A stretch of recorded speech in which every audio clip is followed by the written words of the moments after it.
content, other sorts of, because you can't really do stand-up in a virtual environment. It doesn't really work. So everyone's asking for like, funny videos and things like that. And I'm joining, I'm supposed to join this company's meeting about this, all lawyers, and they want me to just join and just do stuff for like 30 minutes. I was like, feels like I'm a monkey being paid, but I'm like, I'll do it for like $1,000. Like, yeah, I'll do that. Yeah. So, it's just like weird stuff like that. But it's very hard as when you're primarily a stand-up, like that's all you want to do is just do stand-up. And this is like, feels like it's against, like, I don't want to be a YouTube like sensation. Right. That's not what I want to do.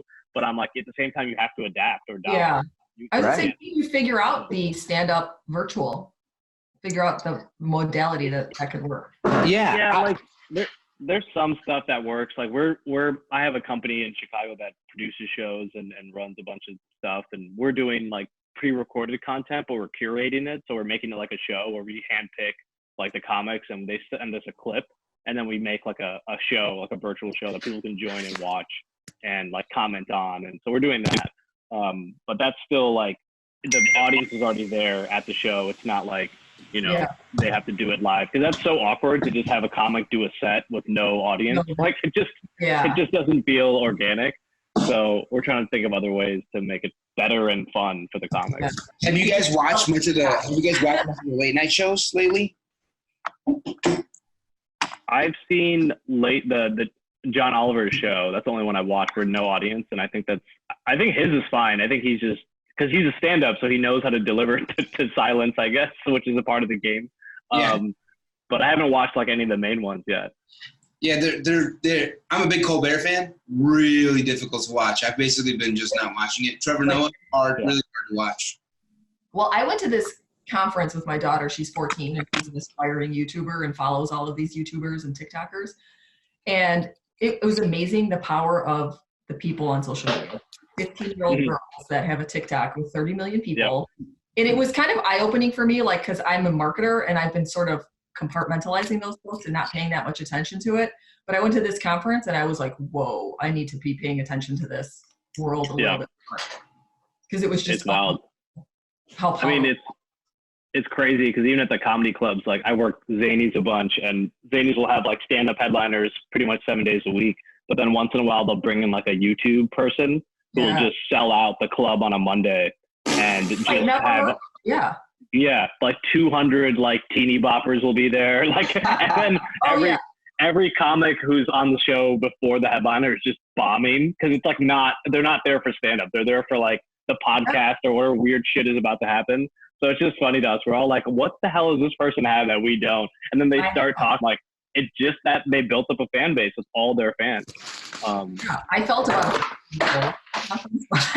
Yeah. Because it was all teeny boppers. I'm like, I'm not that. But I mean, like 15-year-old girls sponsored by Dunkin' Donuts, out the door, thousands of people at the conference paying money to do it. Yeah, I went to not kind of in a similar vein, but obviously different. But I went to this thing called Complex Con, which is all like the streetwear, like Hype Beast, like all those people who like drop like clothes that are like super expensive. And I didn't really like, I knew about that, but I didn't really like understand what that was. And I went to the one in Chicago, and it's just like all these young kids who are, I guess, apparently extremely wealthy, and they just run from shoe drop to shoe drop buying shit. And I'm like, well, this is like it's just like t-shirts. It's not like good stuff. Oh, it's like people are paying thousands of dollars. Yeah. And it's just like for the social media, so they can post on Instagram and say they have it. And I'm like, man, I need to drop like a keychain or something that's hot and make a ton of money, TikTok account and start making some videos. Oh God, I just hate it. I just don't want to do it, but I'm like, I'm starting to get a little bit better at it, and like, because it's like at the end of the day, it's all humor, it's all comedy, so you can make it work, but it's just you gotta accept the fact that you're not going to be doing it live for at least another month with this quarantine. I think that I was talking to Azhar about this, Vic, a little bit. And, his big thing is like, let me get my Zoom back in here. There we go. His big thing is like, and he's right. Comedy is a dialogue. It's not a monologue. It's not like it requires the comedian to, present a joke, and then the comedian obviously waits for a response from the audience, and back and forth and back and forth. It's kind of a dance, right? Even though it looks like it's a monologue, it's definitely not. It's the furthest thing from a monologue. And so when you're trying to do the Colbert or Oliver or whatever, it's really difficult because there's no back and forth. It literally is just a monologue. So it doesn't work as well. I found myself just not laughing as much with John Oliver and with Colbert lately, because I often like to laugh with the audience in a way, and so, what I told him was like, hey, man, I think there's something to be said for doing comedy on Zoom, like this, where you can get 100, 200 people in a room and, you deliver the joke and wait for the response, deliver the joke, wait for the response. Or Chris has been presenting this idea, Chris Broadhead, of VR podcasting. He's been talking to me about it for like a year and a half. Chris is like a total tech geek. And I've just been like, Chris, you want to do VR podcasting? Let's do it, brother. You know what I mean? So we've never done it, but I'm like, why don't we get some VR cameras, and people feel like they're in the room with you, and then there's a call and response just like there is with a stage. It's not anywhere near as good, but it's definitely better than what I think Oliver and Colbert do now. Yeah. Well, I don't have the balls to get up and do comedy as much as I love comedy and humor. But you were just fine. But you were just fine being role playing a prostitute, right? Yeah, that's no problem. You have so many good stories. I bet if you were to do stand-up, yeah, I'm writing a book, so yeah. Awesome, great, that's perfect.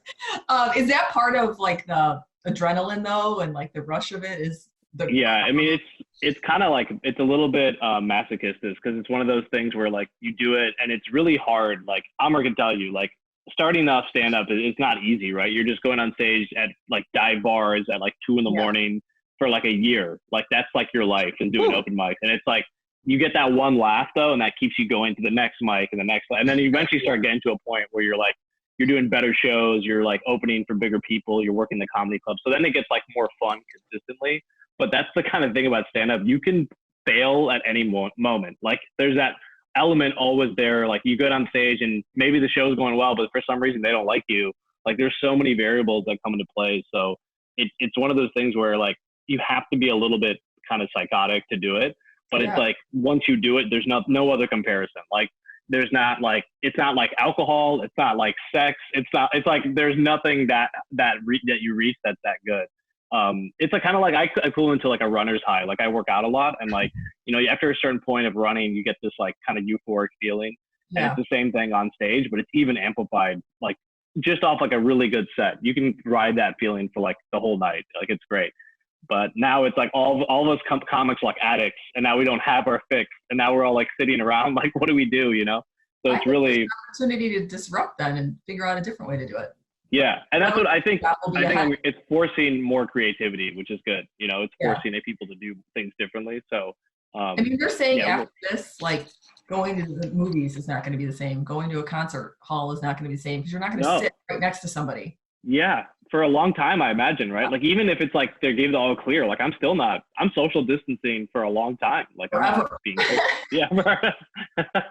Yeah, I mean, exactly. They've been talking. So by the way, guys, we are, we're off to the races. We could just continue in with this as the podcast.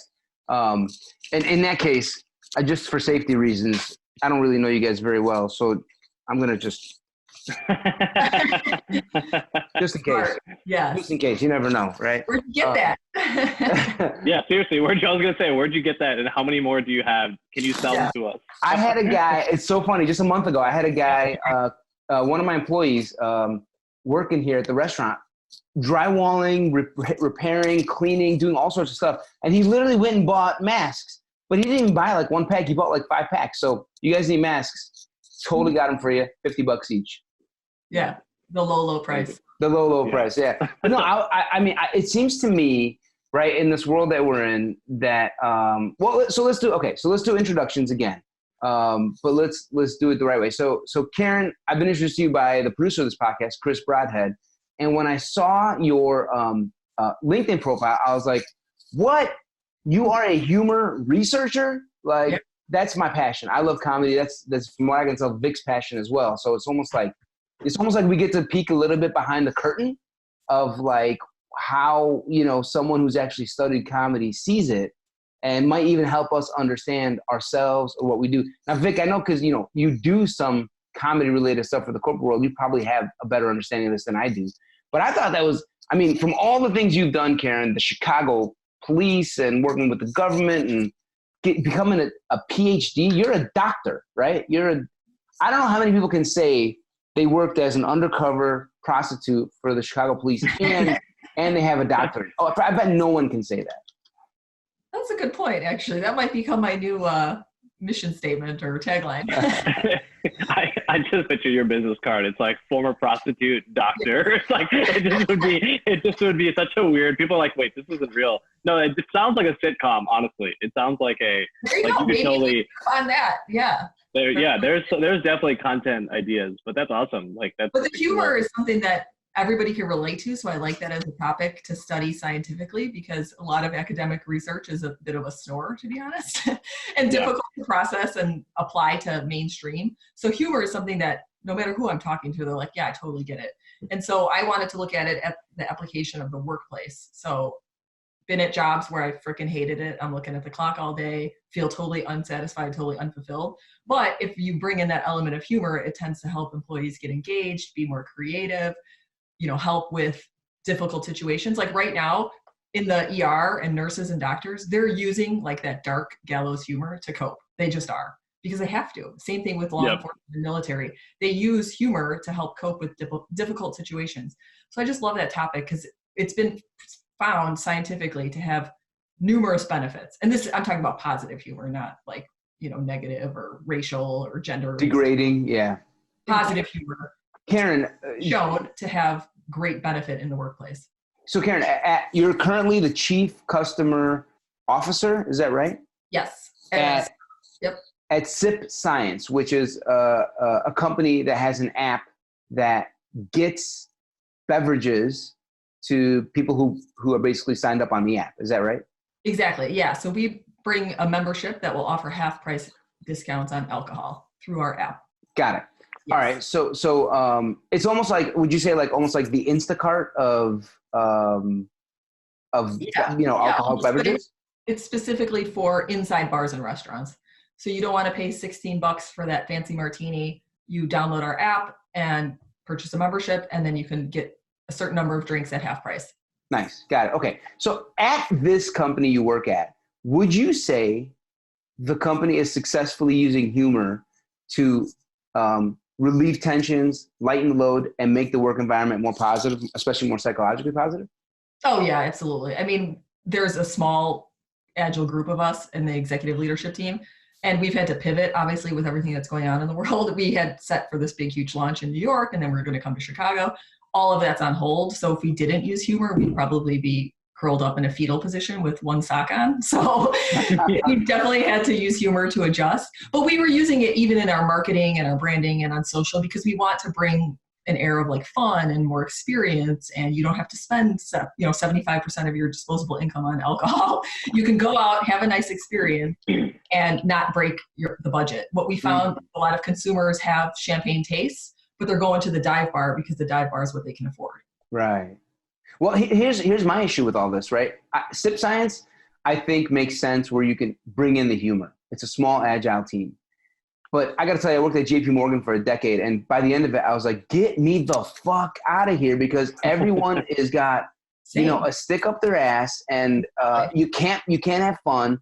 And the fun that is had, it feels like it's done only by management, often in a not crude way, but like mandatory fun. Yeah, maybe mandatory fun, but also because they're the big swinging dicks making a whole bunch of money.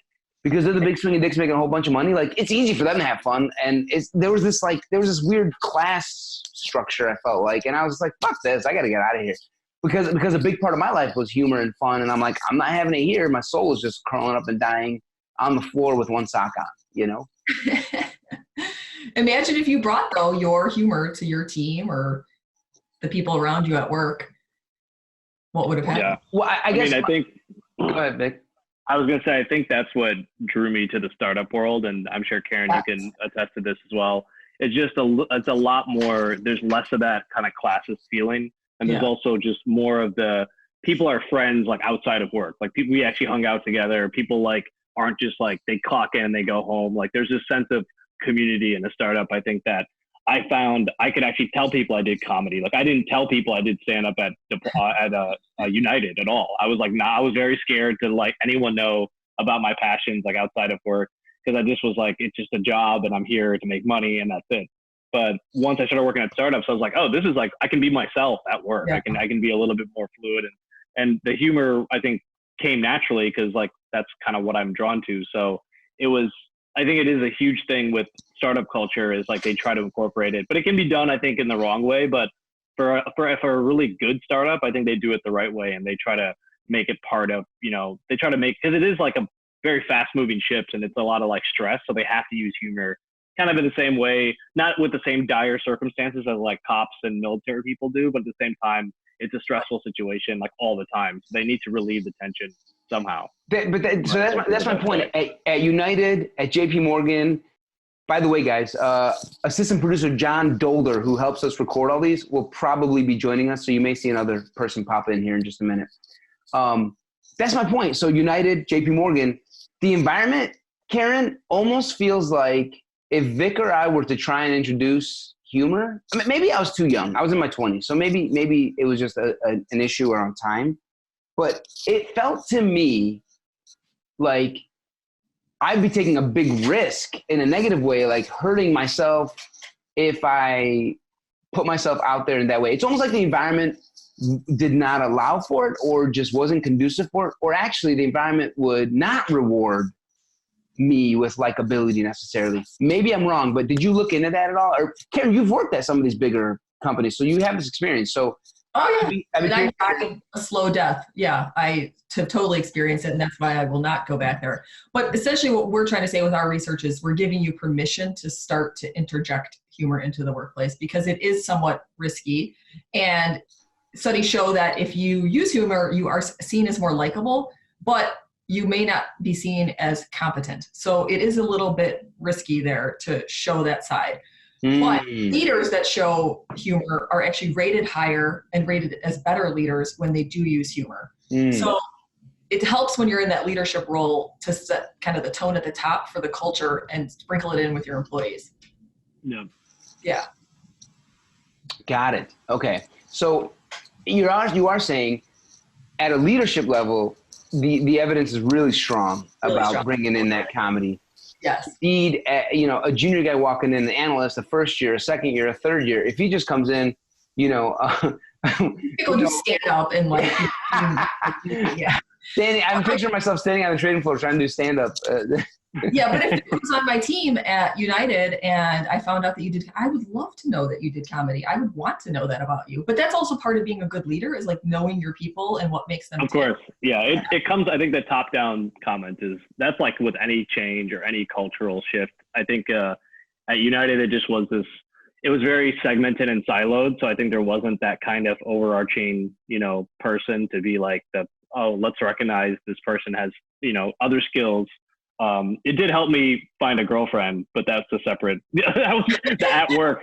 I ended up dating someone who worked on my floor, and the whole reason was because like her friend at work was like, "Oh, he does stand up, like he does improv." Like that was like my way in. Is that she kept telling her that I was like different than everyone else there. Yeah, I'd be mad if you didn't tell me if you worked for me. I would want to know. But I worked at PricewaterhouseCoopers, Big Four consulting firm. Same thing. They didn't want you to really have anything else going on in your life. When I first started there, within 4 weeks, they're like, they pulled me into a partner's office. They're like, people are complaining about you because there's pictures of you on the internet holding guns. And I'm like, well, fuck, everybody's already talking about me and made some perceptions about me. So, yeah. And they kind of want you to just fit in this box and the robot. And when you can't talk about being involved in comedy, that causes like incongruity in your personal life because you're not being your true authentic self at work. So that causes psychological distress to a degree. Okay. Karen, this is you really do have to own the fact that this is a super interesting life that you've lived. So you go to PricewaterhouseCoopers after you spent time with the Chicago police. You were a Chicago police officer for 10 years. And during that time, you worked as an undercover prostitute or some of that time? Is that some of what you did? Yeah, I worked on a gang team. I worked as an undercover prostitute, undercover narcotics, and then worked for intelligence and counter-terrorism, and then for the superintendent of police, which is the chief executive officer, top guy. Right, of the police department, right. Yeah. Who always, especially the last decade or two, has been getting a ton of shit, I imagine. Yeah. Well, I worked for the first one that came from the outside the department in over 50 years. So usually if somebody within the ranks moves up. Right. I had to force the first guy that came from the outside, and he was a Fed, so he was embattled from the beginning. What was his name? Jody Weiss. Oh, is it a man or a woman? A man, yeah. Okay, big got it. muscular guy. You may have seen him. Yeah, I typically do know a lot of these guys, but that name I don't remember. I also lived out of the country for a couple of years, maybe around. Okay. Yeah. But okay, so did you? Okay, I'm just so fascinated by this idea of being an undercover prostitute. So like, I mean, this is a dumb question, but it's serious too. Like, did you take acting classes? No, not at all. I just got all dirty. I didn't look like this, clearly. I mean, this is like crack hose. This is not like a nice prostitute. This is like crack hose. I was going to say, this is not like a high-end escort. You're not like a Vegas. This is like Armitage and Pulaski, Division and Cicero crack hose. Shit, that's not far from where I live. Well, what's up, John Dolder? All right, guys, John Dolder joined. Do not be scared. This is normal look, everyone. Do not be scared. This is normal. Hey. Hey, what's up? Hello. What's up? How you doing, John? Good. How have you been, Amr? Good, brother, man. Sorry we're not in person here, but that's all good. Are you working, John, or no? Yeah, I'm still working. You are? Okay. Yeah. All right. Well, John, we're just in the middle of a crazy story. Please quickly meet Karen and Vic. Say what's up. Hey, Karen. Hey, Vic. Hello. All right. So, John, we're in the middle of a story here. Just catch up to us. So, right. Sanford Meisner says that acting is living truthfully under imaginary circumstances. I guess you don't need acting because they weren't imaginary circumstances in a way. Like you're really with, people who are looking for, whatever, prostitutes. Oh, looking for some love. Okay. So you get dressed up. Like this would be like at the police station. You're like in the locker room, like, what would a prostitute wear? Is that how you actually work? Or did somebody do your makeup and shit? No, just my partner. I had a female partner. We went out there together, obviously for safety reasons, and we would just kind of dirty ourselves up. I mean, these are people that we had dealt with previously, so we knew kind of what the end user looked like, if you will. Right. But they were obviously different than the people you were going into. You never met them, obviously, right? No, of course not. Yeah.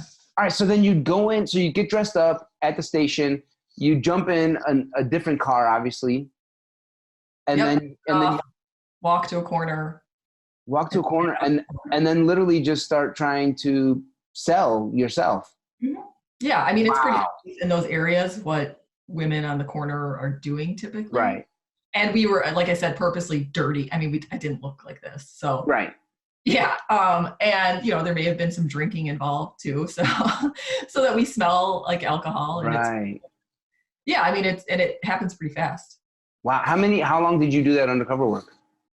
I did it throughout my career, so I worked plain clothes, so not in uniform, and anytime they needed a decoy, they would pull my partner and I to be decoys.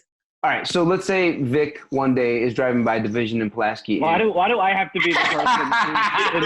Familiar. I'm like, Pulaski, huh? No.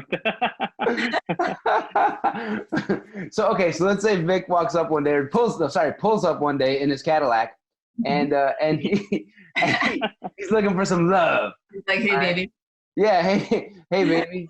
What's your name? Did you have a name like Cinnamon or Cookies or something like that? Like a gemstone? No. Jade. It's called Operation Angel, so.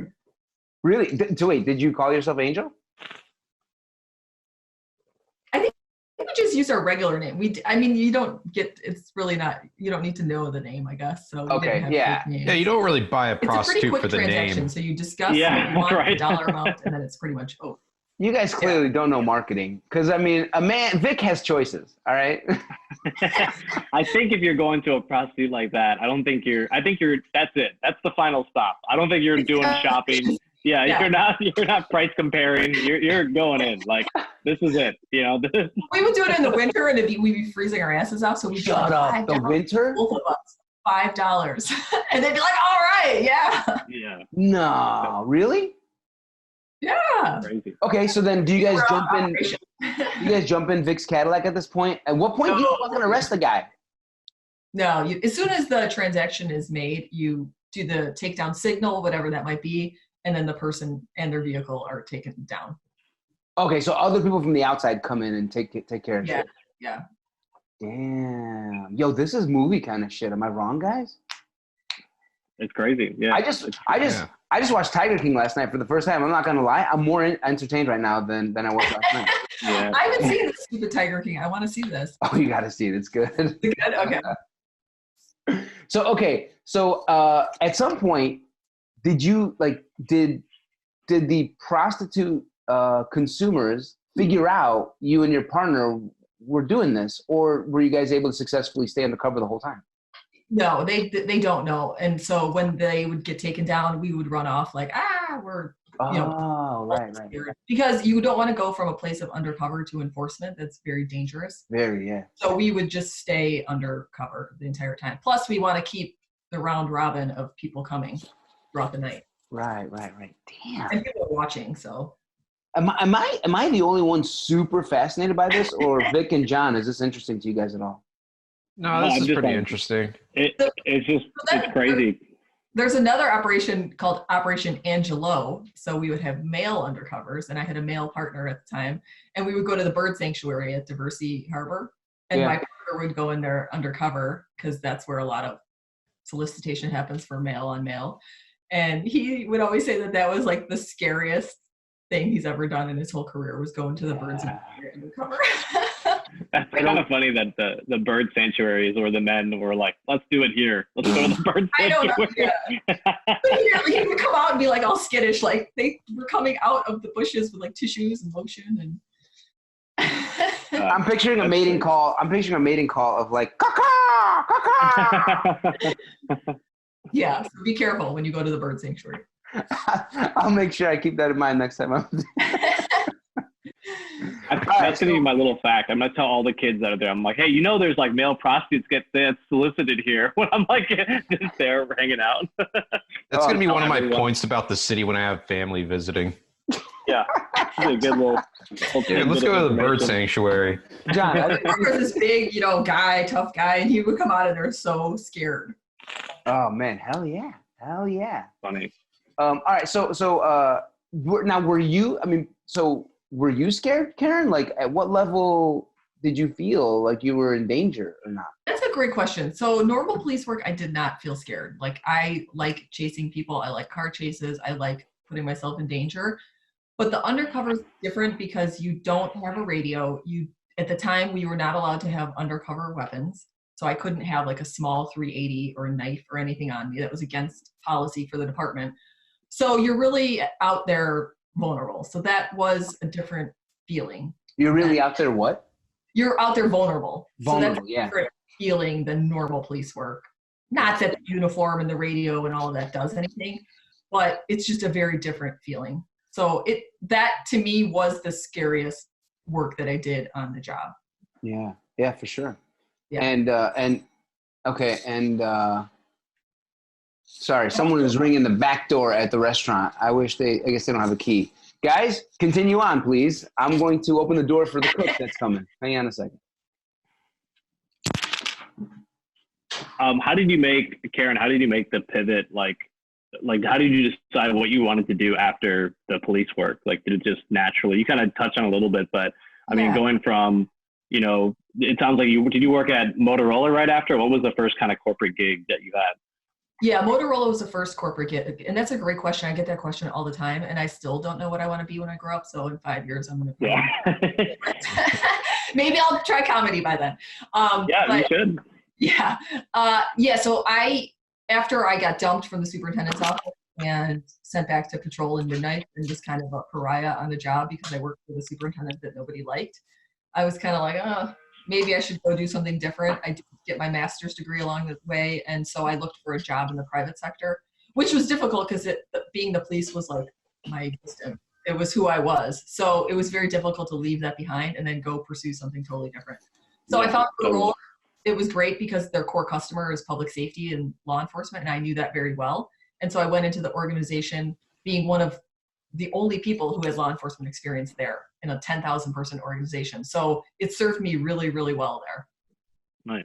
That's awesome. And so here's my question, right? You're talking about PricewaterhouseCoopers, I assume? Transition from CPD to Motorola. Oh, to Motorola. So is that where people then saw pictures of you on the internet with guns? That was at PwC. At Motorola, it was cool. Like people were like, yeah, that's awesome. Like we could use this for product development. Yeah. At PwC, it was like, oh my God, she's has a gun. I'm scared. Wow. Look at that. We just saw corporate culture at two different. I know. I was like, you know what? I'm full of tattoos too. Oh my God. Run, hide your children, hide your wife. That is, yeah, I'm not gonna lie, Karen. You're a fucking badass. That's just. I'm not anymore. I'm old, but yeah, that's okay. I find different ways to be a badass. So yeah, at PW. So why do you think at Motorola they embraced it more and found it cool versus PwC? Their core customer is public safety, and so they're developing products specifically for law enforcement, and smartly they wanted to understand their end user better. Got it. Okay, so that makes sense. I had a training company while I was on the police department, and we brought the exact same training, active shooter training that we did for law enforcement to Motorola engineers and marketers and leadership. And they went through it just like a law enforcement officer would. And it was super brave and super awesome that they let us do that. I mean, they would come in, get a little bit of lecture on like what to do in a situation, get a simunition weapon that fires just like a real gun, and we'd put them through scenarios. This is at the corporation. You went through, you mimicked a scenario where if an active shooter walked into Motorola's building or Motorola's offices, how everyone would respond? Yes. So we did all types of scenarios, not necessarily just coming into Motorola, but we would queue up all different types of scenarios. We had a shoot house. So a building that had movable walls, and we could set up any sort of environment that we want. And then we would put them through that training. And then they had to make decisions, shoot, don't shoot. What do you do in this situation? How do you use a radio in this situation? And we'd have them do like jumping jacks beforehand so that like your heart rate is up. Right. It's very different under stress. I mean, think if you were in a car accident and you're taking out your phone to dial 911, like you can't even move your fingers. So we're trying to get them to simulate that stress, to inoculate them against the stress in a real situation. Yeah. It's almost like taking a vaccine in a way. Yeah. That's all that's on my mind with Corona. Sorry. For the Motorolans to go through it, and very brave of them to do that. Right. So wait, by the way, Vic and Karen, is this, and maybe even John, I don't know, I haven't been in the corporate world in over almost a decade. Is active shooter exercises or training something in the corporate world? Is that a thing right now in the corporate world? Do people go through this? I mean, I can do some. Yeah, I've done some. I mean, it's like a real thing. People are like, it's an actual threat. Usually they do it like at the bigger companies, they just do like a video or something. Like that's kind of cool that you actually got through it. Same. Yeah, the video was really funny. It was like a bad movie. It was like this guy just walks in with a shotgun and shoots the receptionist in the face, and it was like really graphic. And we're like, whoa, this is crazy. Like, what are you showing us? But it was like really violent for no reason, but then didn't help us in any way. And then we were just like, it was like very entertaining, but for the wrong reason. John, at UPS, you had the same thing? Not at UPS, but when I worked a seasonal job at Gap, they made me watch a video about what to do for an active shooter. And this guy was in like all black, and then had like clearly like a Nerf gun with the orange tip spray painted black. When he started when he busted into the office, like everyone is like, you're supposed to run away or something. Like everyone did this like really Scooby-Doo kind of run away from the shooter. And then for no reason, like in the middle of the video, they did a little cut scene to his shoe, and his shoe was a New Balance.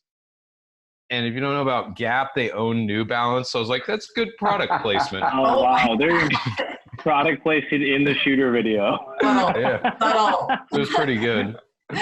So, okay, wait. So, but at Motorola, it sounds like you all went through something total, or you put them through something totally different. Is that right, Karen?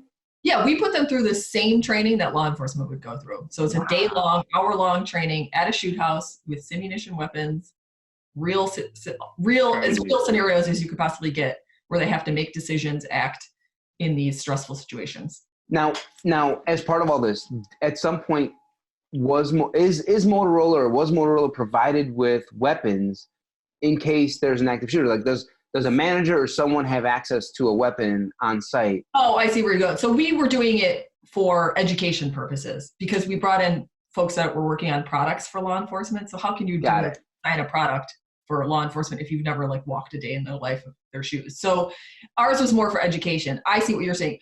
So proactive for security for a company. So when I was at PwC, we actually sold this type of service to companies.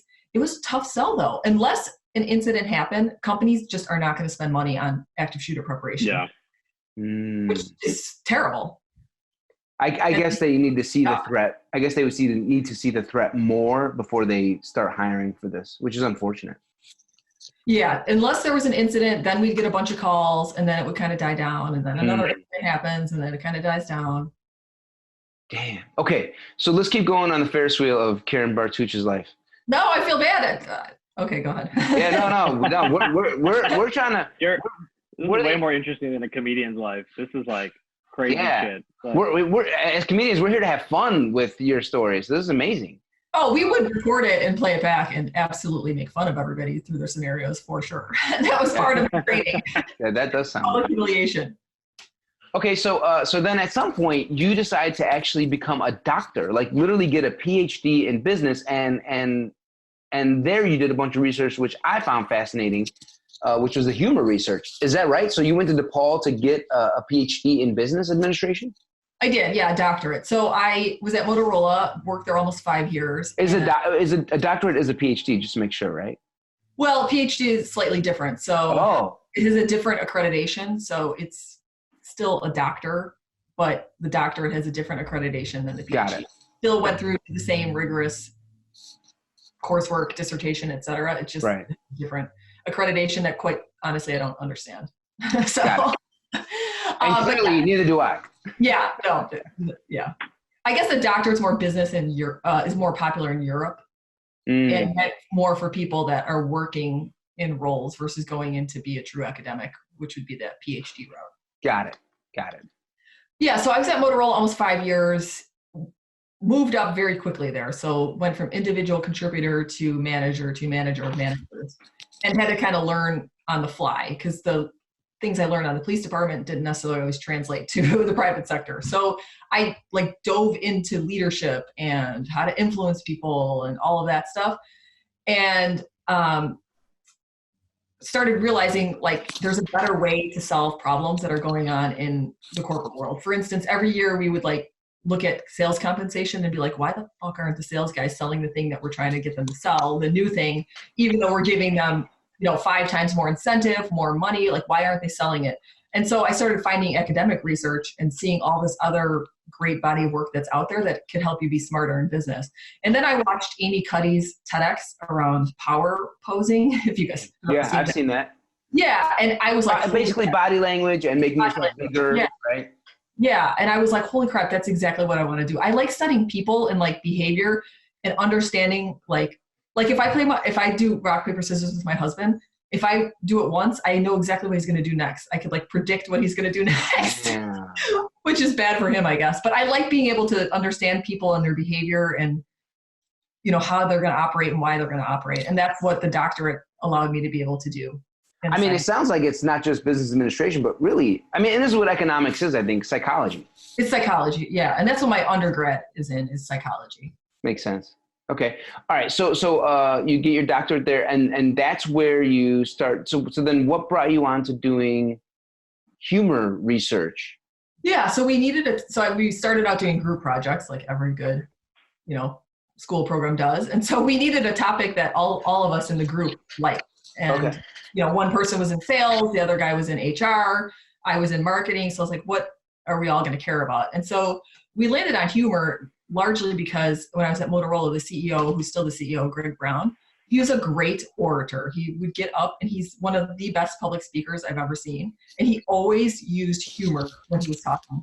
And while I was there, we went through a really tough time financially with the company. And he would get up and be like, you know, use humor and say, oh, you guys are all not getting your bonuses. But the way he would do it was like so, we would be okay with it because he would use humor and make us feel good about it, even though like the company was sucking financially. So I was like, that's kind of an interesting thing to study, the use of humor. And so we started looking into it more and found out there is actually a pretty big body of research already done on humor. And so then we started to look at it in our own slice of that. And so, okay. So this is super intriguing to me. What did you guys find? Yeah. So positive humor, you know, humor that's not negative in any way or putting anybody down, actually has a ton of great benefits in the workplace. So employees are more engaged, they have higher job satisfaction, they're more creative at work, they're better to bounce back from negative events, they're more resilient, they have better team cohesion. So there's a ton of positive benefits to humor in the workplace. And you guys alluded to it in your roles in corporate America, where it's just kind of a drone and it's terrible and you die slowly on the inside. And so humor helps with that in the workplace. All right. So here, Vic, John. Yeah. And I think, Vic, you've got the most experience out of all of us. I think you've been doing comedy longer than all of us maybe. But one of the most important things I understand humor to be is you got to have a target. You got to be targeting someone or something like the president or whatever, or rich people or whatever. And then you got to be hostile towards them. And it's all done in jest and playful, but do you think, did any of that, first of all, Vic, John, am I way off on that? Don't you think that's some really fundamental elements of comedy?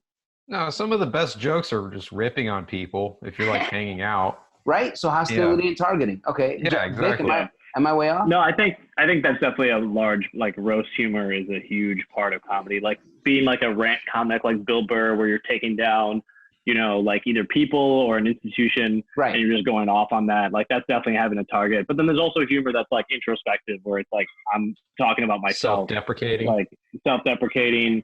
There's different types. I think it's a big facet of humor. But if you're not good at it, it can come across mean. Right. So you need to do it in a way kind of similar to delivering negative information, like you're not getting your bonuses. If you're doing that in a way that's like very just matter of fact, you come across as an asshole. Right. But if you do it with humor, you can come across like, oh, this is actually okay. Like we're going to be fine, you know, which is, I think that's the same thing with joke writing, like do it in a way where it's like, it's mean, but it's like, oh, all right, well, he kind of justified it somehow. So we feel okay. But even with like self-deprecating, it seems to me like it's really hard in comedy to get around like self-deprecating. You're still targeting someone, it's yourself, and you're definitely being hostile towards yourself. Yeah. You know what I mean? So like Karen, like maybe Greg Brown is an example you can use, or maybe you came across this in your research. Like how would one in the world of the corporate world, manage that? Like I think of even, Louis C.K., right? His target was often his kids or his 4-year-old daughter or whatever. Like he would target the craziest things and somehow make it funny. So I do think there's this element of like sleight of hand, if you will, with comedy where, like Vic was saying, like you're going after someone or something or roasting, but you're doing it in a way where it's acceptable. Is that kind of like, did you go into that at all when you were researching it? Yeah, by the way, studying humor for 1 year makes it not fun. It sounds very, very, I'm sure. Yeah, and so I preface it because there is actually theory around humor. So it's called benign violation theory. So you take something benign and then you violate it. And that is positive humor. And you want to punch up, not punch down. Like it wouldn't make sense to go violate a homeless person because they're kind of like lower on the status. So you want to punch up. So that's why politicians and those folks seem to be better targets. But I love Dave Chappelle and he goes after everybody. So right. In the workplace, a safe thing that we came up with, which we had to alter a little bit, is I would say if you wouldn't say it in front of your mother, then don't say it at work. But then people are like, you don't know my mom. So then that's why I always make jokes about fucking my dad. Like. Yeah, right. So then we had to we're like, okay, good point. So then we had to change it to if you wouldn't say it in front of a kindergartner, don't say it at work. Okay, that's good. But I think for what you guys do, actually taking risk is better. Right. Taking Right. a little risk. Yeah. But again, audiences are fickle, right? Like not fickle. Like I feel like, and you guys again, tell me your opinions, but you'll know right away if you haven't struck the right chord with who you're targeting and how hostile you're being towards them, because your audience will tell you right away, like, "Ooh, that didn't feel good," Yeah. So I think the audience can be just like the corporate crowd. You can take risks. It just has to be. Yeah, it has to be palatable, So, so you're saying benign dad joke route. Say that again. I would go more dad joke route. Yeah, right. In the corporate world, right. So benign violation. What's benign violation theory? Yeah. What's an example of a violation? What? What's an example of a violation? Well, like we have this meme. Like memes are a good example, and like we picked vegans because we thought, okay, vegans, like everybody can, it's kind of safe to poke fun at vegans, although there is a way that you could take it too far. And so benign just meaning like it's kind of a safer topic. Like you're not going to go in and make jokes about like abortion or religion in the workplace. So something more benign.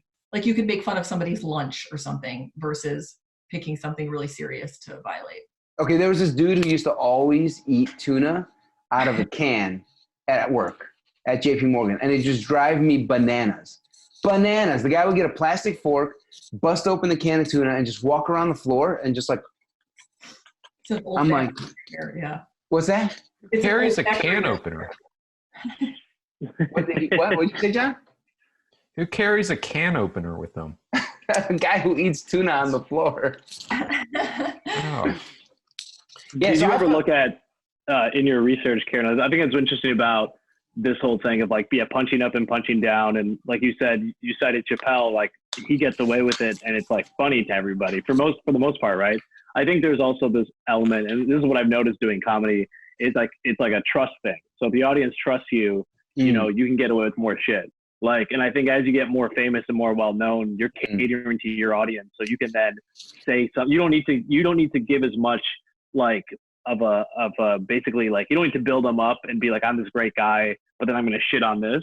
Like, you can just start shitting on something immediately because that's what the audience expects then.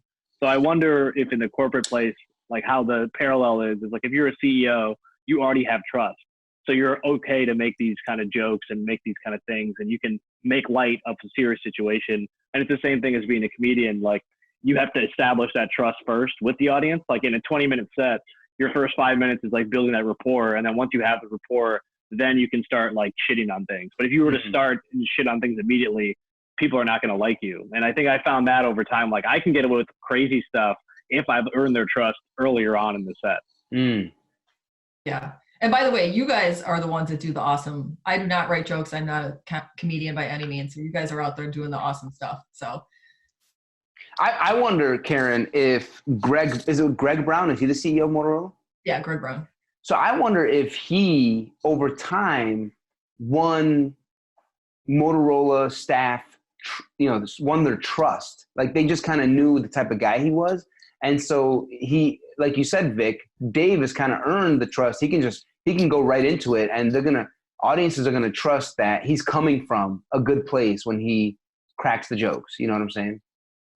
Yeah, for sure. I mean, he's had his fair share of haters as well, but absolutely, he was in that role for quite a while before he was able to get up and do that. And he did it beautifully. And it doesn't mean like a joke. It could be self-deprecating humor. It could just be the way he delivers humor it. in general. Yeah, however he's using it. Yeah. Yeah, I think it's like, go ahead. I was going to say, I think it's also like, it's also where you are. This is more for stand up, but like where you are in the show makes a difference. Like if you're the headliner, like you already have, the audience has this preconceived notion that you know what you're doing because you're the headliner. So when you go on stage, like if you're hosting, conversely, you got to get a laugh in the first like 15 seconds. If you don't, they're going to tune out and they're going to be like, this person sucks at comedy. Like they're the first person, they're not going to be good. They're going to be the worst person first. Like there's all these preconceived notions. But if you're the headliner, like I've headline shows and like, I can just bullshit for a minute without even doing a joke. And it's like, it's killing. It's already doing better than like a prepared joke because they're like, oh, this headliner, like he comes in and just acts like he knows what he's doing. And it's like this weird, like it's frustrating as a comic because you're like, I'm the same guy that just hosted a show yesterday, but now I'm out here just doing no work at all and getting bigger reactions. Wow. So it's like, I wonder if, I think it is all about that trust, and that it's also about how audiences perceive you, or how your company probably perceives you, how your employees perceive you. Yeah, there's the status piece.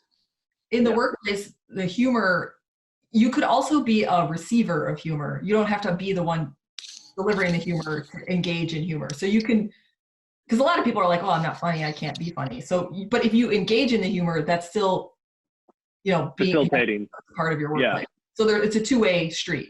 And also, on one thing you were saying struck a nerve. So we also did some research on gender. So, and there's also previous research on gender. So in one study, they took the same cartoon, same line below it, had attributed to a male author, and then attributed to a female author. Whoa. Attributed to the male author, it was rated funnier than it was to the female. Wow, that's so frustrating.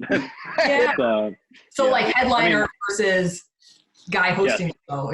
Yeah, I'm not surprised by that at all. I mean, Amr, and I don't know what kind of comedy you do, but John, but it's the same thing in our world. I mean, it's just a lot of people have this perception. It's a perception. It's like, I don't think this woman is going to be as funny as this person. And it's like, I mean, if you're a woman doing comedy, like you have to be funny almost to stand out, because it's like so much more difficult. Like there's so many mediocre men doing comedy that the few women that are doing comedy are like significantly better, but it's just that much harder they have to be that much funnier, I think, to keep it going, which is very, very frustrating, I think. Oh, that sounds like male privilege at its worst. Yeah, it's bad, man. I mean, I book shows too, so it's also like something I keep in mind too, like balancing a lineup, making sure, because then it's like, you don't want to book all dudes, or you don't want to book all one race, just because the show's gonna be worse. Like diversity, and that's with corporate things too. Like diversity in teams has been shown to be more productive. Like that's some of the work I was doing, is hiring more diverse folks, just because it makes for a better team, makes for better ideas. And it's hard though sometimes at the startup level, like very homogenous groups of people, and the referral pool is very small. So it's like, how do I get someone in here that's like, different, but without alienating them? Because then they come in, they're like the one token brown dude in the office. Like that's not what you want to do either. So it's a weird balance. It's the inclusion piece too. You can't just bring them in and check the box. You also have to let their ideas be heard. Correct. Yeah. All right. So now here we are, right? We're recording this on Wednesday, April 1st. All right. So we're smack dab in the middle of the pandemic, probably not even at its worst. And I feel like the world is, for the most part, still running around like a chicken with his head cut off. And this is kind of like what you do, Karen, right? Like you're saying that humor right now is actually the best antidote to all the stress and tension, fears and anxieties that everyone is probably sitting with. You know what I mean? Like myself included. My income streams are all threatened, and I'm all worried about them, and things are more tense at home and all that kind of stuff. So basically your research would say this is the opportune, like the best time to be using humor and comedy, whether it's in the corporate, let's just talk about the business world, right? So have you thought about this much amidst all this pandemic? Are you guys doing it more with your own corporation at Sip Science? Yeah, I mean, Sip Science has had it from the beginning for sure. But I would say on the home front, like my husband's a sergeant on the police department, so he's still going to work every day and sucks. And so we are using humor as a coping mechanism for sure for us. And the reason it works is because when you use humor, you're kind of separating yourself from reality, which I don't know if long-term that's necessarily good or not, but it helps as a coping mechanism. And I'm sure all of you guys got the meme with Wood that went around. Did you guys see this, the black eye? No. Everybody. Oh, yes. That's Yeah. Which one? With Wood? Yeah, you'll have to look it up. Okay. Yeah, you can't describe that properly. Yeah. Safe for this podcast. But I mean, that's like an example of everybody using humor to kind of cope with a really fucked up situation. Yeah. Did you find out, update on that meme? That guy's dead now. Did you know that? Yeah, 2016. I know. Yeah. What a sad story to the terrifying meme. But I was gonna say it made it funnier. you think it made it funnier because it's like poetic Yeah. justice, like he's dead now. Well, we first got it because somebody sent my husband, oh, Trump tested positive for coronavirus. I'm like, what? So we clicked on it and it was that guy's picture. And we're like, Yeah. and then I like the one where it's like, if you know who this guy is, you have some real fucked up friends. Yeah. No, that's funny. I know that my friend group has been sharing that meme since like 2008. Like we've been just sharing that thing's been in heavy use.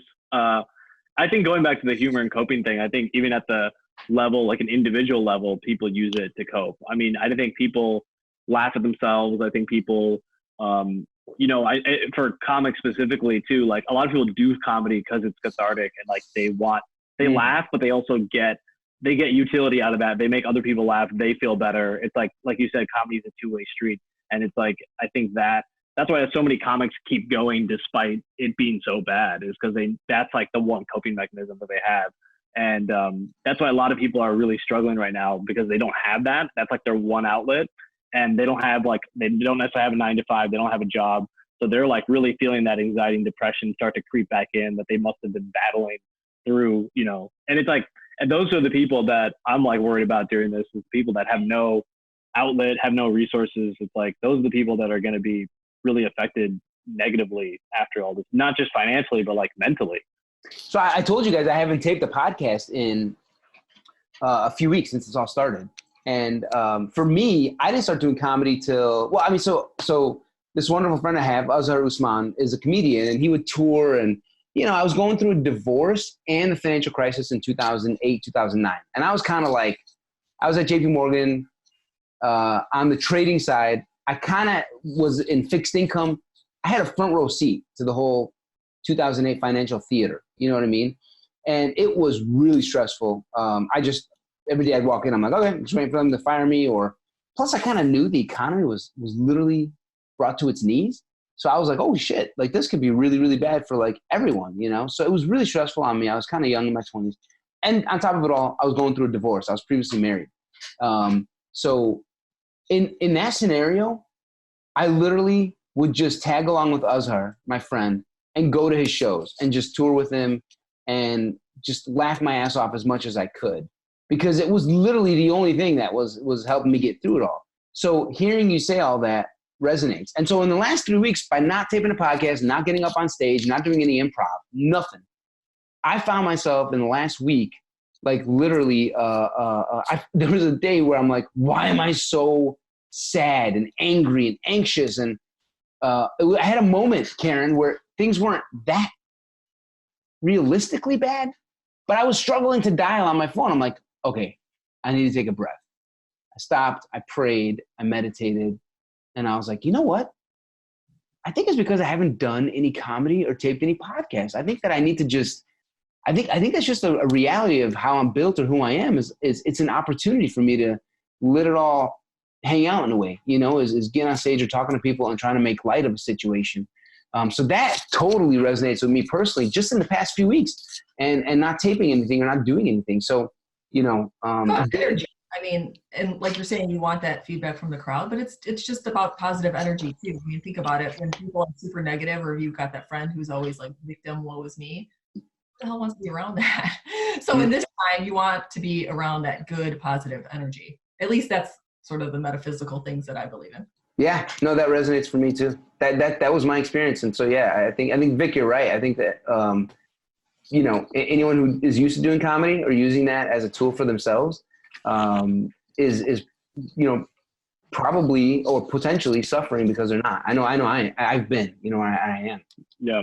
It's funny because like you mentioned energy and like that whole thing. Like before I started doing comedy, like I was like a finance numbers person. So like all these like kind of intangible things that happen with humor, I was kind of unaware to them, and also just didn't really believe in them. I didn't put any faith in them. But then I realized like the more I do comedy, the like I feel like the less it's so important how important like relationships are and humor is in everything.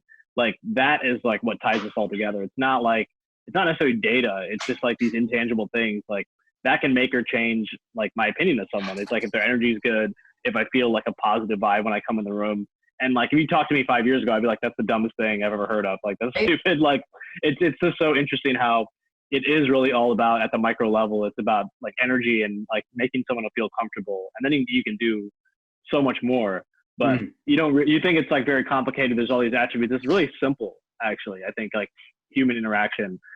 That's why this is such an interesting time, because you're seeing a lot of good examples of it where people are like reaching out and doing stuff. So I think some of the positives of this are people are actually relying on each other a lot more, just in like for a support system.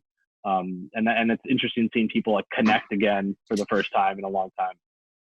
There's studies, medical studies, where people were terminally ill, but they used humor and kept up a positive outlook, and they actually ended up healing themselves through it. Yeah, so crazy. It's great. Yeah.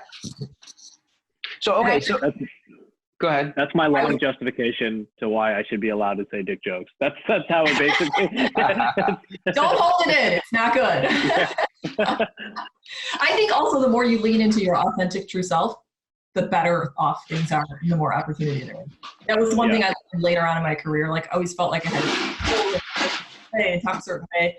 And then I was like, fuck it. I'm going to be me, love me or hate me. And then the more I was me, the more people, I think, like that or appreciated that, and then more opportunities came my way. It's when you have that like incongruity of like who you really are and what you're doing that causes problems. People can kind of see through that. Oh yeah, absolutely. Yeah, that's been my experience as well in life. I mean, I definitely kept everything under wraps of who I really was. I felt like at JP Morgan, and totally. And I had to let that go in order to I don't know, just be more at peace with myself and sleep at night. Totally. Yeah. Yes. Yeah. PwC was one of the worst places I ever worked. 2 years. Yeah. I left there. I like burned my black suits. I'm like, I'm never wearing a black pantsuit. Okay. So then you're now a professor at DePaul and working at Sip Science, right? So, I guess using this at Sip Science and, I guess, let me think. I'm just to extend the thought we're having right now around using humor to kind of like move things forward, positive energy to move things forward and to get through, quote unquote, get through things. I mean, from what I'm understanding, this pandemic could be a longer term thing. Like we may not get a vaccine till next year, so on and so forth. We may have social distancing happen for the next month or so. And then we can go back to work briefly, maybe at like half staff is what I'm reading and learning. And then, when fall comes back, we may have to go back to social distancing. And it could be this kind of like accordion reality for up to 18 months is what I've been learning, studying, and reading. So like at some level, I wonder like how almost like what's the end game? And maybe I'm getting too ahead of myself. But maybe there is no end game in a sense. Maybe it's like continuing to work off of each other and each person kind of takes the baton and runs that race. Whoever has that kind of positive energy that day to bring it to the company or to the family or whatever, that's kind of what I'm starting to envision as I think about, holy shit, we could be in this for the long haul. I don't know. Does that bring up anything for any of you guys, especially you, Karen, who's kind of studied what humor can do? Well, I think innovation is so critical right now. And so the humor leads to creativity leads to innovation. And I think that's so important. And the humor helps people be open to new ideas. So new ideas are often rejected at first pass. And so I think this is a time where we need some creativity and new ideas. And so the humor can certainly help with that on the innovation side. And that's what you teach is creativity, innovation at DePaul? Yes. Yeah. So I have a graduate class right now, creativity, innovation, and design thinking in business. And I bring in comedians from Second City to do an improv class because I'll have like a finance person and a compliance person and a lawyer and a marketing person, and they've never experienced anything like improv in their lives. And so that's part of the creative journey is being open to new ideas, building upon the ideas of others, not rejecting ridiculous ideas. Are you currently is class in session like this term for you? It is, yeah. So within 2 weeks, I had to convert everything from in-person to online. And all right, are you at all tweaking any of your materials, teaching materials, to reflect the pandemic, or do they just basically apply perfectly to what? Oh gosh, no. I mean, so we have an ongoing open idea journal around coronavirus, but my class, I mean, I pride myself on making it a really fun, interactive, edutaining class. And so to make that into an online format was really difficult. Because I want the students to have the same experience. I want them to learn the same things, and I want them to like experience even hands-on the same types of things that they would in class. And so I had to transition everything from how it was before to online. But we are going to do an online improv class, so I'm kind of excited about that to see. Whoa, that'll be yeah. Okay, but now what about like, you know, I guess like what you teach them, the curriculum, that what you used previously can mostly be used now. Obviously, it needs to be a different mode, retrofitted for Zoom or the internet, right? But the content and stuff, the books you're using, all the textbooks and all that stuff is all the same. The ideas are all the same. Because I mean, what you said earlier was this is the point I'm trying to get at. Why do you believe creativity and innovation are going to be more valued given the pandemic and the situation we're in? Let's assume it's an 18-month thing where we're social distancing in an accordion style. Why would creativity and innovation be more valued than other, types of business skills? Yeah, I'll say a couple things about that. Well, first, what was possible 2 months ago is probably now possible this time around. So things have totally flipped on its head as far as what's possible and what's not possible. And then even before the crisis occurred, the World Economic Forum put creativity as the number 3 sought after skill by leaders within companies because of robotics and automation and machine learning and AI. All of those rote tasks that people can do, even math to some degree, is less sought after than the creative and critical thinking skills. So I think those skills are going to be really, really important. And then with everything that's going on, obviously, nothing's going to be the same. Vic spoke to it on how stand-up, maybe there's some disruption there around stand-up being online from now on. I mean, even education, I could see a lot of colleges and universities going to more online. It's a little more efficient. It's a little more economical. And, there were people that were hanging on to that. And now we all were forced to do it in a short amount of time. And so I don't know that everybody's going to go back to the way it was before. Do you remember by chance what number 1 and number 2 were according to the World Economic Forum before creativity? I think it's critical thinking and I could look it up. It's World Economic Forum though, and it was the top sought after skills for 2020. And creativity was number 3. And then I think 5 or 10 years ago, creativity was number 10. So it's moved up. Wow, that's fascinating. Okay, yeah, I would exactly. When you said math or math skills or quantitative was no longer top, whatever that. I mean, I guess I'm not surprised by that, but part of me is surprised by that. Yeah, I mean, because it's something that can, I don't want to say be easily taught, but it's the same every time to some degree. You're learning the formulas, the algorithms, the process. Creativity is totally different. Kind of anything goes. I mean, if you look at Google, they have a patent for human flypaper, where if an autonomous vehicle is driving and it strikes a pedestrian, it cracks like an eggshell and a person sticks to it so they don't go flying off the vehicle. Totally. Wait. What cracks like an eggshell? The car? The coating that's on the vehicle, the flypaper that Google has a patent for. I mean, that's totally a ridiculous idea. Wow. But in 5 years, it may not be so ridiculous. Can you just explain it one more time? So an autonomous vehicle is driving and it hits a pedestrian? Yeah. So Google, it's human flypaper. It's a coating that goes on the hood of a vehicle. Mm-hmm. And if it's a vehicle's driving and strikes a pedestrian, instead of the pedestrian going flying, the pedestrian sticks to the hood of the vehicle. It cracks like an eggshell and the pedestrian sticks to the hood of the vehicle. It sounds totally ridiculous. You almost need somebody with your skills to come up with something that ridiculous that. Yeah, but like you said, that's like 5 years down the road. That could be everyone's driving autonomous. Yeah, or everyone, it might not be so ridiculous. Yeah. You're like, let me get some of that flypaper, some of that human flypaper. We thought memes are good now. They're about to get way better with this human flypaper. Yeah, or think of like products like the Snuggie. It's ridiculous, but it probably made millions of dollars. Yeah, that's the thing. You just got to have, and going back to what you were saying about like the difference, it's like a soft skill versus like a hard skill. Like creativity is not something that you can take a class on. Like it just develops as you, and if you're allowed to be creative, I think it's like you could probably have a better generation amount of it. But there's so many companies that are realizing like, oh, we got no one creative on our team. Like they need these type of people, and then more and more of them are pushing for roles like that. I mean, that's what at startups, they don't necessarily hire like your background doesn't need to be an exact fit, but they hire people with like aptitude and kind of creativity to kind of get there, because they know that the utility, that person can learn the job, but the creativity piece is hard to kind of teach. Like that just comes inert. So they'll take someone with creativity over, you know, the background necessarily if they want.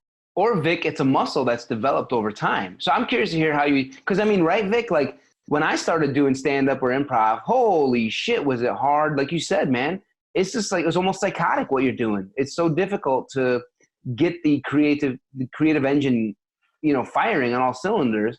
But Karen, like you teach a class, this is a great point. So you teach a class on creativity and innovation, but the truth is, you know, there's a reason why many corporations don't have many creative people. It's imagination in some ways is dead. It's not, you know, and you're saying, no, imagination or creativity is being valued more now. Isn't that something that needs to be developed? That's why you're bringing in the Second City people, right? Like, how do you teach, you know, DePaul grad students, business students to build that muscle? Or am I thinking about it wrong? No, that's exactly right. So research shows that your creative self-efficacy, which is essentially your creative confidence, can be built up over time through training interventions. So if I every quarter went and took a Second City class, at the start of the year compared to the end of the year, I'm going to have more creative confidence. And then once I have more creative confidence, my innovation behavior is also going to be increased. So the more confident you feel in your ideas, the more innovation that's going to happen, which it's kind of like a duh, which is a lot of science. Like it just proves things you kind of already know. But it's important, I think, for businesses, because a lot of leaders get up and say, we must innovate. Like it's so important, innovation. And then the employees are like, well, how do I do it? I get it. Of course I want to innovate, but you got to show me how. You got to give me this. And ideas like jokes are very fragile, right? If you aren't confident in your creativity and you present an idea and you're worried about judgment, it's going to be very difficult. So that's why you want to build up someone's confidence. Because I'm sure when you first started telling jokes, Vic, it was like, oh, I don't even want anybody to hear it. And now you're more confident and you're like, yes, I want everybody to hear it. So the same with that. Absolutely. Have you heard of IDEO? Yeah, study a lot of IDEO. Yes, absolutely. So they're what are they? They're an innovation school at Stanford. Is my understanding correct? IDEO is actually a company that does product development, but it was formulated out of the folks at Stanford, Tom and David Kelly. Right. I've read this book before. It was fantastic. Yeah, fantastic. I love it. It's fascinating. Because you use the word creative confidence, and that really had an impact on my ability to be creative. So that's kind of, would you say that's is that one of the textbooks you teach out of, or is that kind of what you're trying to teach? Yeah, I use some of their materials, and they're really the ones that coined the whole design thinking process. So I absolutely teach from their stuff. I don't use their textbooks. I have just 2 paperback books, and then it's a lot of like hands-on workshop-y type stuff for my class, but absolutely use a lot of their principles and techniques and all of that. They're awesome. Yeah. So I remember one of the biggest things that I've never let go of, and I use it. John, what's up? You got a pirate eye going there? What's going on? Arr. No, it's just I don't have an ass, so when I slouch down, it's just my pelvis against seat. So, yeah. All right. So, yeah. At least you don't have a flat nose. Flat ass you can live with. Yeah. All right. So, IDEO. So yeah, one of the biggest things I walked away with, Karen, from reading that book was, it is okay to be cozy with your team. Like it is okay to open up, you know, be vulnerable with your team at times. Like the old corporate, you know, adage of, you know, no politics, no religion, don't discuss any of that. Don't open up with, you know, keep things really sterile in the office. They kind of threw that out the window, and that really stuck with me for a long time. And I try, and I don't do it very successfully, but I'm working on it. In the small business that I operate here, I try and practice that. Is that something you talk about as well in some of your classes? Yeah. So, and we also talk a lot about empathy and being empathetic to your end user. So that's why Motorola, we went and did the police training classes so that you can understand the thoughts and feelings of others and the end user.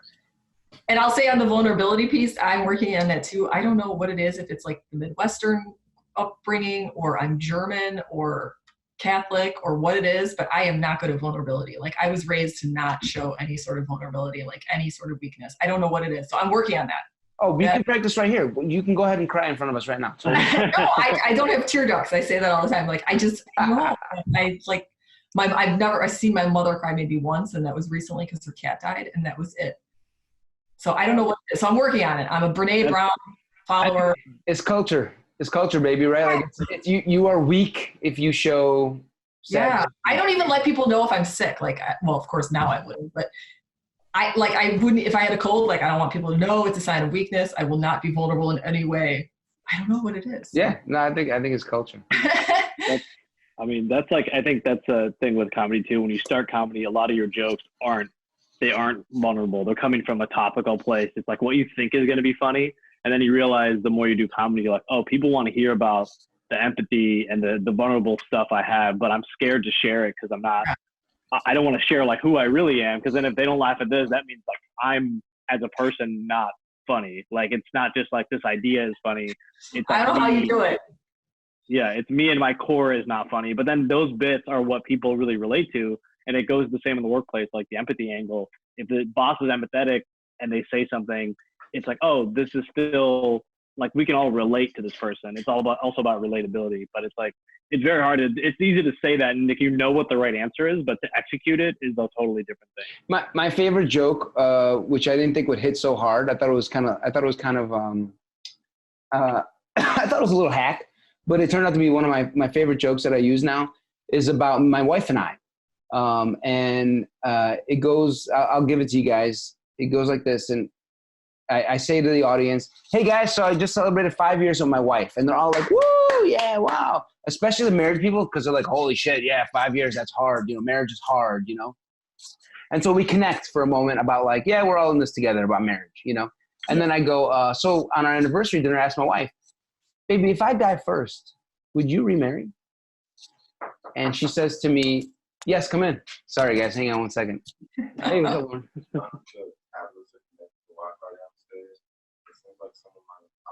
Okay. I'll come down. Yeah, I'll come down. Then I say to the audience, hey, baby, if I die first, I'm at the anniversary, and if I die first, would you remarry? And she says, no, I'd probably just move in with my sister. And then she asked me right after that, what if I die first? Would you remarry? And I say to her, no, I'd probably just move in with your sister. And so then I have a bunch of tags and after that, but I remember thinking like that joke is kind of hack. Like I'm just saying the same thing she's saying, you know? But I think because I set them up ahead of time with some of the like, we're all in this together, 5 years. What if I die first? Like these are things people think about. I think about this sometimes. Like what if, you know, my kids, if I die, you know, all that stuff. And I, a year ago lost my dad. So I've been thinking about death a lot more. But I think that to me, there's elements of vulnerability in that joke, and that's what people actually want to hear, seems to me. Yeah, I mean that's why you bring them into your world a little bit, right? It's like I think the jokes that are more raw and honest, like you can put less time into the joke itself. Like if you look at the joke on paper, there's a lot of people that are really funny that you're like, if I read their transcript of material to myself, I'd be like, this doesn't really work for me. But if you see them deliver it, it's like how empathetically they deliver it, how much emotion they deliver it with. And it's like, if you believe them as a character on stage, like it works. And I think that's why comedy is frustrating, because you can have the most like well-constructed bit, but then no one cares if it's like not delivered the right way. So you have to kind of learn how to do it in a way that's like has emotion behind it and makes people believe like you're saying something truthfully and authentically. And that's where like the study of humor is it's fascinating, because it's like there's endless kind of applications for it. Yeah, I agree. All right, wonderful people. I've just gotten information that Uber Eats, DoorDash, and Postmates tablets are down at Cedars, our restaurant. So I'm So once we open in about 10 or 15 minutes, I want to make sure that we're getting orders because we got to make that cheddar, people. Karen, thank you so much. It's been awesome to have you on. Yeah, you know, what great stories you have. Holy, I kind of want to interview you again like next year just to see what the hell happened in the past, in the past 12 months. Yeah, I'll be an astronaut or something with puppies, I'm sure. So on the moon or Mars. Vic, yo, what's up, brother? It's been great to jump on this with you, man. I've always checked in with you at open mics here and there, but this is great to get to know you a little better, brother. Yeah, man, this has been fun. Thanks for having me. It's good to talk about something other than the quarantine for a little bit. Right, right. JD, what's up, brother? What's up? What's up? Another podcast, man. Cool. Yeah, another Y'all one. don't know. John's been with me now, rocking each episode for the last probably like 30 episodes, right, John? I think so. I haven't been keeping track. Thank you, brother. Thank you, guys. you. Thanks. See ya. Peace out. See ya.